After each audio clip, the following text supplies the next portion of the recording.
Friends, it's time for chapter 16 in the miraculous journey of Edward Tulane. So what I want to do first is remind you that yesterday we left our little friend Clyde, or Edward, in the garden of that old woman as a scarecrow. And at the very end of the chapter, it had said that the old woman had come back to the garden, and this time she had a little boy with her. She had brought a boy. So chapter 16, at the opening, this is the picture we see. So what could you assume or infer? That this is probably the little boy that they were talking about at the end of chapter 15. Let's see what happens to Clyde.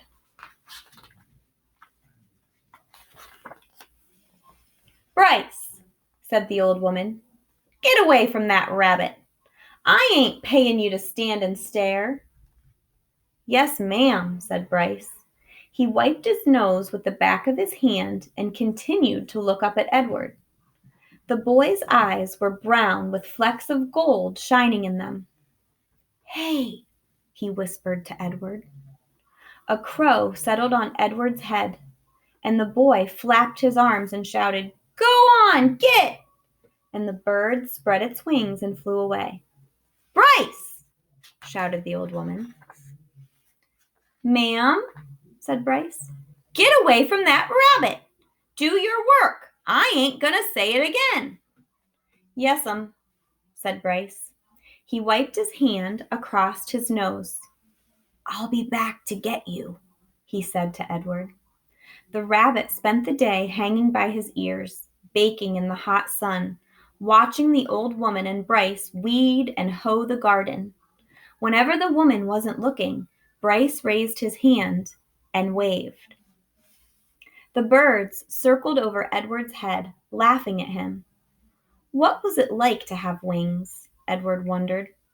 If he had wings when he was tossed overboard, he would not have sunk to the bottom of the sea. Instead, he would have flown in the opposite direction, up into the deep, bright blue sky.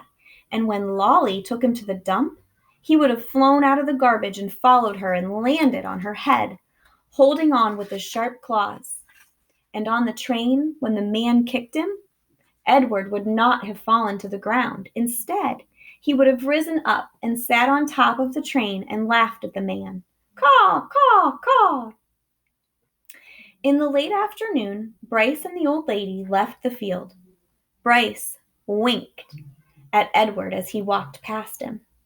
One of the crows lighted on Edward's shoulder and tapped with his beak at Edward's china face, reminding the rabbit with each tap that he had no wings, that not only could he not fly, he could not move on his own at all, in any way. Dusk descended over the field, and then came true dark. A whippoorwill sang out over and over again, "Whippoorwill, whippoorwill." It was the saddest sound Edward had ever heard. And then came another song, the hum of a harmonica. Bryce stepped out of the shadows. "Hey," he said to Edward. He wiped his nose with the back of his hand and then played another bit of a song on the harmonica. "I bet you didn't think I'd come back, but here I am. I came to save you." Too late, thought Edward, as Bryce climbed the pole and worked at the wires that were tied around his wrists. "I'm nothing but a hollow rabbit." Too late, thought Edward, as Bryce pulled the nails out of his ears. "I'm only a doll made of china." But when the last nail was out and he fell forward into Bryce's arms, the rabbit felt a rush of relief, and the feeling of relief was followed by one of joy. Perhaps, he thought, it is not too late after all for me to be saved. So we're going to leave off here at the end of chapter 16, where Edward has been taken off of that pole by this little boy, Bryce.